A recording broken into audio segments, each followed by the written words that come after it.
Prime time local news, serving the Lakeland and Midwest regions. Good evening and thank you for joining us. One Lloydminster resident is opening up his fence as a creative outlet in support for the Black Lives Matter movement. Down the 36th Street pathways, Travis Hall welcomed the community to come and showcase their feelings and support for the current events in the world. I believe completely in the freedom of speech. Obviously it's very family friendly around here, and I don't want anything to be vulgar or offensive or anything like that. You know, I'm going to have to be careful and make sure that this is still a family friendly place. Hall says that he feels that the Black Lives Matter movement isn't being talked about enough in the city.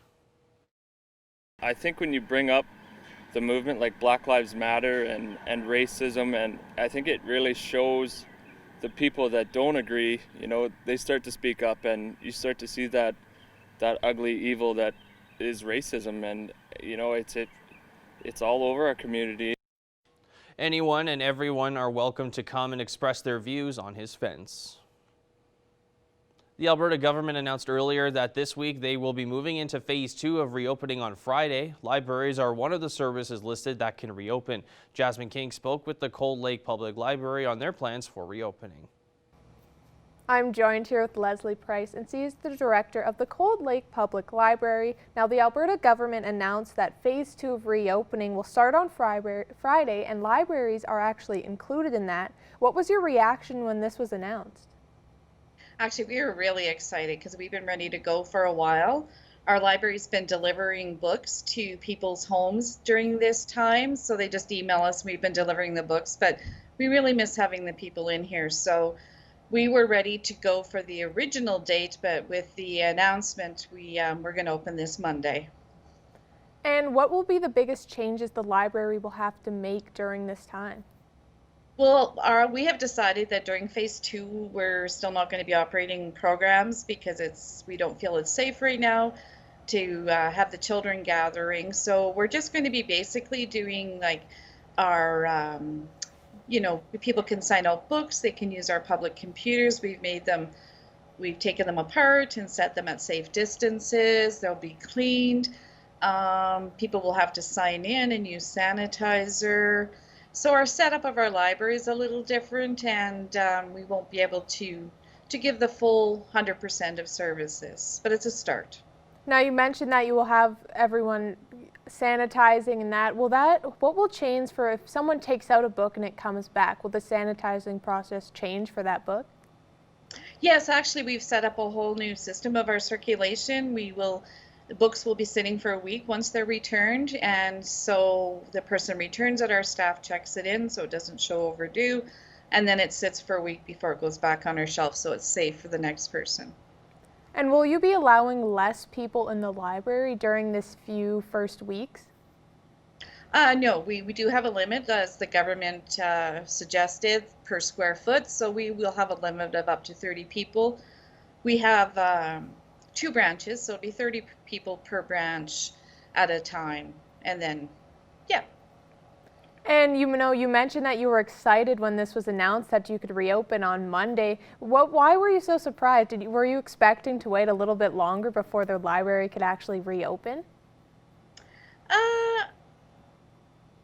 Well, we were just like, we had kind of geared up for the 19th when they said originally that the phase 2 would start on the 19th. So we were kind of thinking we'd go with the 22nd after, you know, kind of open on a Monday. But when we found out we could open a week earlier, we were, I don't know, just really excited. It'd be nice to have people in here again. And, you know, our purpose is to serve people and to find information for people and to meet their needs. And it's been really hard for us to not be able to do that. And have you heard anything from regulars who come to the library about them being excited and be able to see you guys once again? Yes, actually lots of comments on our Facebook and private emails to me. We've been in contact with a lot of our patrons during this time. Like I said, we've been doing home deliveries, and yeah, people are very excited. We've had actually people sitting in our hallway using our Wi-Fi over the last little while, so they'll actually be able to come into the library and see us and we can chat with them. That'd be great. And when you were doing those at-home deliveries, how was the success rate? What was people's reaction when they figured out that they could still rent books from the library?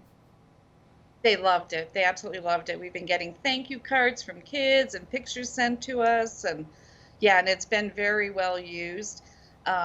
It's not, we did 170 homes in 1 week, and that's not all the books, that's just the actual locations. So it's been very successful, people catching on to it.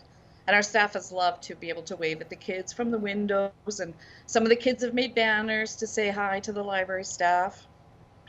And now you mentioned also that with your programs, you aren't sure when those are going to be coming back again. What are the biggest steps that you want to take to maintain precaution and cleanliness if these programs do reopen? I guess it would just depend on what type of a program it was. Well, of course, there'll be the distancing, and it depends on what Alberta Health Services recommends at that point in time. So we would, try to have programs where the children wouldn't be having contact with each other, and probably more of presenters at first and stuff like that. Right now, I should mention, we have been doing a lot of our programming digitally. Our staff was awesome in switching over really fast. So we've been able to do our book clubs through Skype. We've been able to do some baby rhyme time and some book talks and all different kinds of stuff digitally. Well, thank you so much for joining us, Leslie. Oh, my pleasure. Thank you, and best of luck with your reopening. Thank you so much. Our Jasmine King spoke with the Lloydminster Golf and Curling Center regarding the reopening of their restaurants. I'm joined here with Crystal Nicholson, and she is with Harvest Home Catering. Now, on Monday, Saskatchewan entered Phase 3 of reopening, and that included restaurants at 50% capacity. With that, have you reopened your seating? We are open for dine-in and takeout. We are fortunate to have an initial large capacity, so even at half capacity, there's plenty of room for golfers or any public that wants to come in and visit us here at the golf course. Has there been any changes to the way you seat in the restaurant?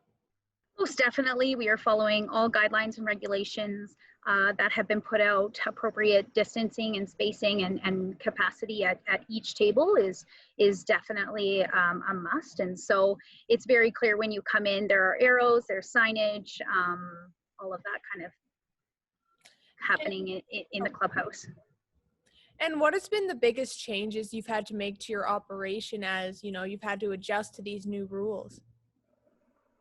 Yeah, so some of the biggest changes have been just the social distancing measures that we've had to put into place in terms of service that we would normally provide.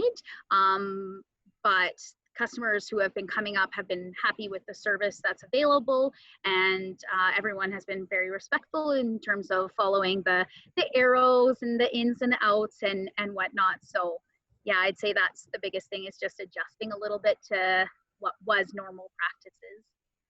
And what has been the reaction from customers so far? So far, reaction has been really good. They're really happy that the clubhouse is now open. For a couple weeks there, it was not. So to be able to get food and beverage again inside and on the patio, we are very fortunate to have a gorgeous patio up here at the golf course. So people have been back to enjoying that, which is really nice. And like you mentioned, you're having a lot of customers enjoying the summer days and the summer weather. Have you made any changes to your hours at all?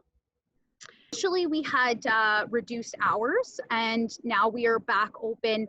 Harvest Home is a catering business as well within the golf course, so our hours there are 8 a.m. until 8 p.m. and then our clubhouse is open from 10 a.m. until 8 p.m. and people can stop in, or they can certainly call ahead of time, and we will absolutely do our best to accommodate any requests. Golfers are always used to, these carts coming out every day when they're out there. Has you had to make any changes to the way that you do these food and beverages on these carts to golfers?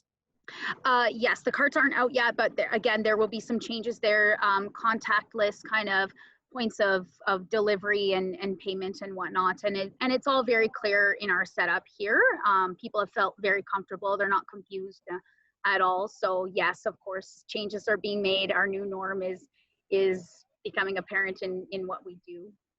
And what has it been like for you and the rest of Harvest Home to be able to come back to the golf course and start doing this again? So we are so happy to be back. We have of course missed all of our customers, and we've missed the staff here. We are a very tight family. We work in close quarters with one another in the kitchen, kind of thing, to provide service. So we've missed our family here, and we appreciate the support from the community and all other small restaurant owners. For sure, we need your support right now. So if you have a favorite restaurant out there and you can't quite get to them, buy a gift certificate, that kind of thing to help help us relaunch and thrive in this kind of new environment. Have you had to make any changes to your menu at all? We've redesigned a menu that that will accommodate everyone with our food ordering and whatnot. So we have some of our favorites back. For sure is our fish and chips. We use a local beer to make our hand battered fish and chips, and so already that's very popular. And so we're very proud of that and hope that many people can come and enjoy that this summer.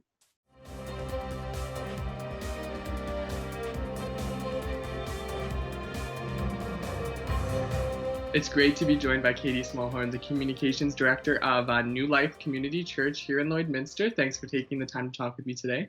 Thanks for having me. So Katie, what I wanted to discuss today is something that I think is kind of an interesting idea. The New Life Church, you guys are going to be having a drive-in service next Wednesday, or this Wednesday coming up. Can you just talk to me a little bit about that service? Yeah, so we are hosting a drive-in service for our congregation and anyone else who wants to come in our church parking lot at 2611 50th Ave. And we're just inviting our community to come, drive in, and we're going to have a FM transmitter so you can tune your radio to hear the service. But we'll also have speakers set up if people want to sit kind of in the tailgates of their vehicles. Or so yeah, we're going to gather at 6:30. It'll be a short service, but that's our plan next week. And how did you guys as an organization come up with the plan to do something like this?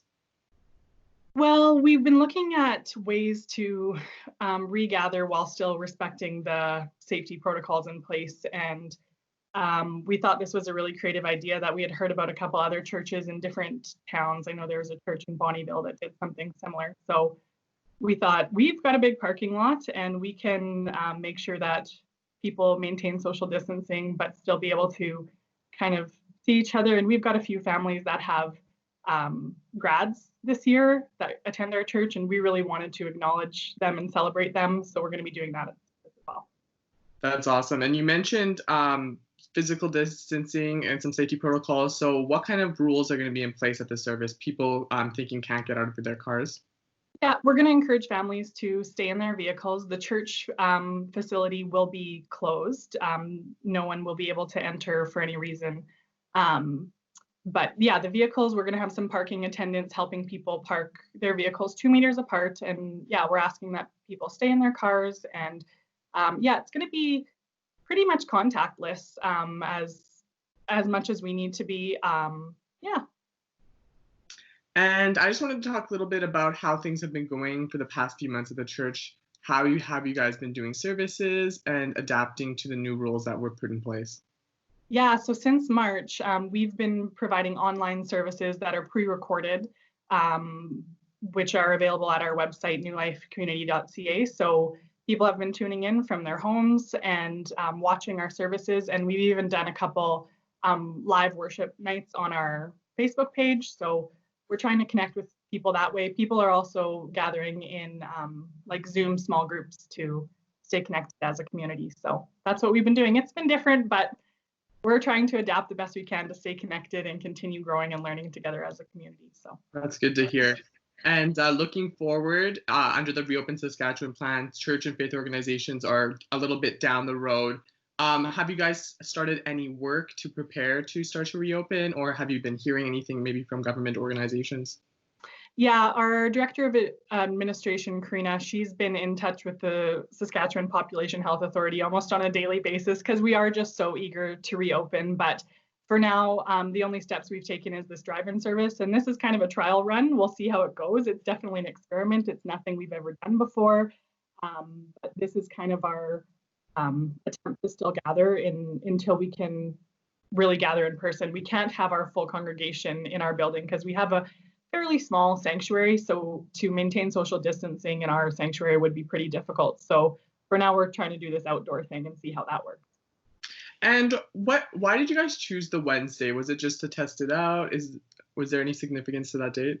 Yeah, we decided to do the Wednesday because with the weather getting warmer, we thought a lot of people were heading now that campgrounds are starting to open up, and we thought people would be away for the weekend. And one of the benefits to online services is people can watch them whenever they want. And so we thought we'd do this midweek and hope that that would mean more people could attend.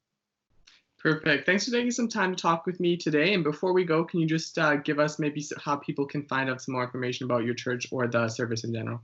Totally. Yeah. Our website is newlifecommunity.ca, and you can find information about it there. And our Facebook page is facebook.com/newlifeLloydminster. And we'll be sharing information there. And you can always reach out to us via phone at 306-825-4444 if you have any questions. Awesome. Thanks so much, Katie. Thanks, Jace.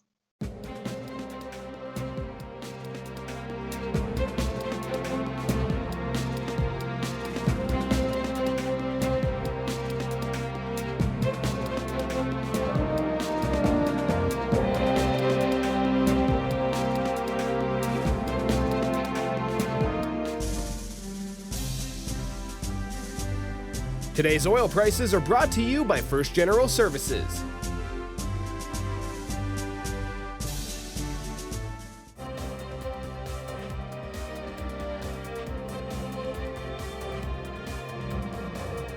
Joining me today for another edition of Around the AJHL is Whitecourt Wolverines play-by-play announcer Wyatt Ziegler. Wyatt, thanks for taking this time.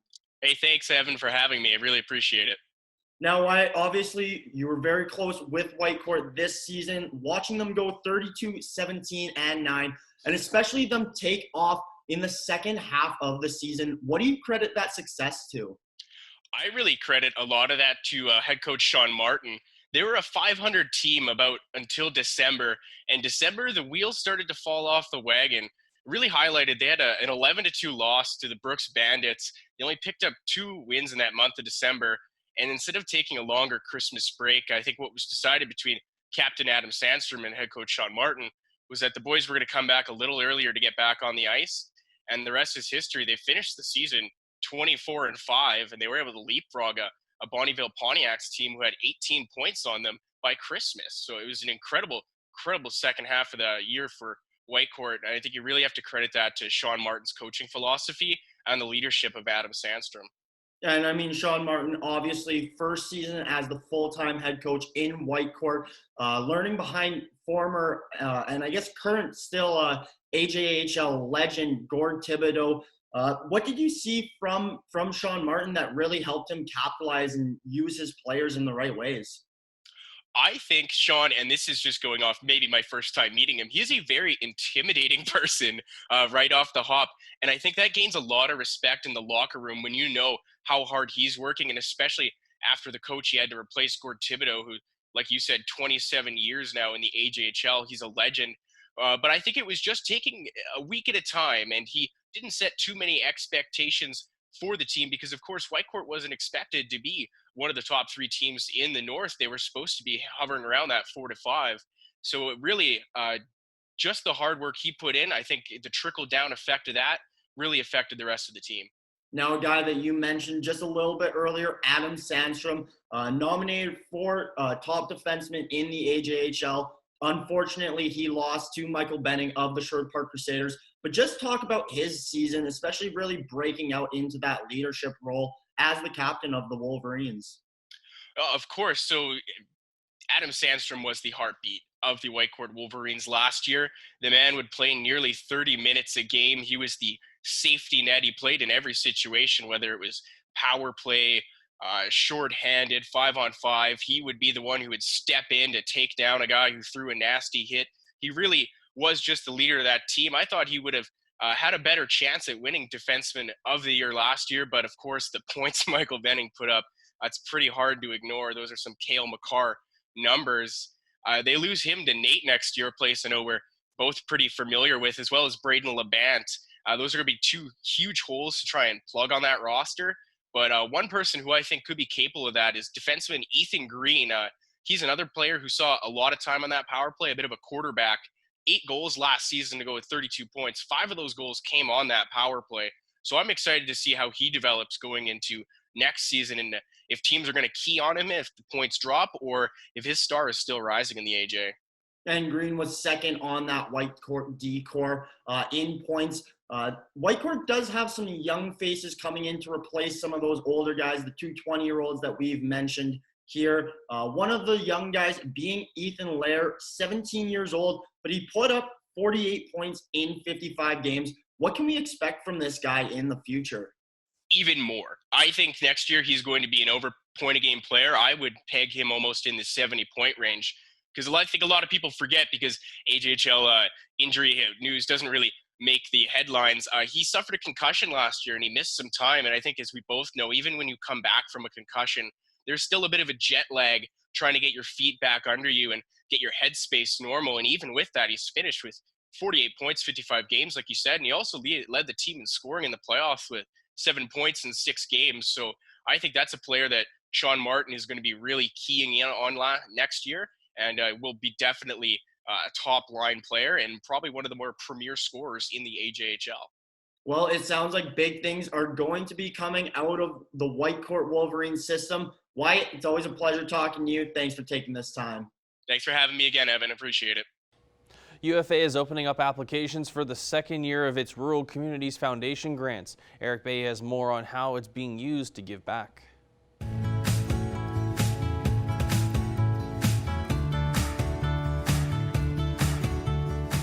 UFA's Rural Communities Foundation is back and accepting applications for this year's recipients of its grant funding. $100,000 is available, and I'm joined now by Harvey Hagman with UFA's RCF.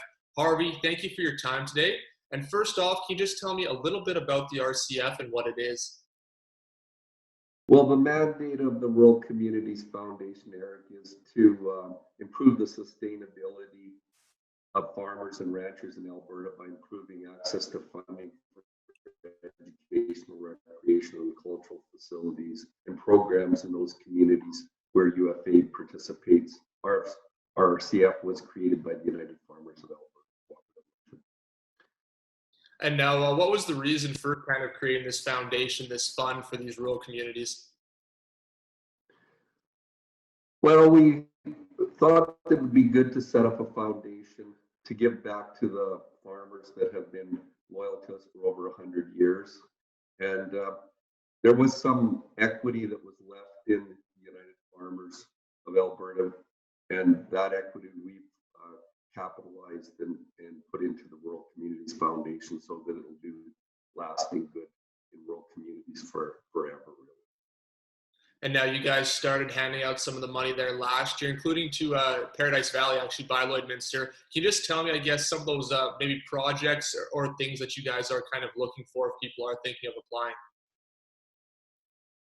Well, yes, like the Paradise Valley project received some money last year for their grain elevator and their tour through time, showing how farming has evolved over the years. We had winners from Onaway. They had a project, the Onaway and District Historical Guild has a museum, and they're going to add to it. And they received $50,000, and the Delia, a little place, had $39,000, where they're going to do a community enhancement, a green space enhancement program there. So they've been they were very successful too in receiving. But this year we're looking for new recipients.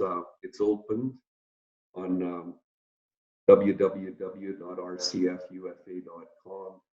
Now, if people do want to apply for this grant, how can they find the application and what do they have to do to apply? You can apply on our website at www.rcfufa.com. The applications are open now. The forms are there. The deadline is August 31st of this year, and the winners will be announced during Co-op Week, which is October 11th through 17th. All right, Harvey, thanks so much. Really appreciate your time here. you.